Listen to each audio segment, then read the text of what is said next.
na yung mga ito na nanggulo sa ating kapistahan ay makasuhan base sa revised penal code. Kaya yun nga po ang aking panawagan sa lahat po ng nabiktima ng mga ilang mamamayan natin na nanggulo noong panahon ng kapistahan ng San Juan at kapistahan ng San Juan Bautista.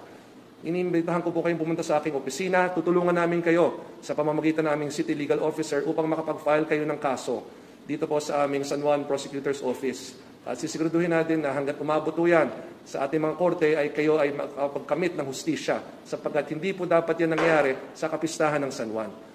Ngunit yung mga ganitong mga panggugulo na ginagawa ng ating mga mamamayan, ang iilan sa ating mga mamamayan, ay sumisira sa imahe at reputasyon ng ating lungsod at ng ating kapistahan. Kaya inuulit ko, hindi ako papayag na masira ang imahe at reputasyon ng lungsod ng San Juan at ng ating kapistahan at sisiguraduhin ko na mananagot ang lahat ng nanggulo sa aming kapistahan. Kahit sino pa kayo, hahanapin namin kayo sa tulong ng mga photos at videos na ating nakikita sa internet. At kung meron pa ho kayong mga pwedeng ipadala sa amin ng mga photos at videos at kung matulungan po tayo ng publiko na ma-identify kung sino mga to upang isa-isahin natin malaman kung sino sila at mapatawan ng mga karampatang kaso sa lalong madaling panahon.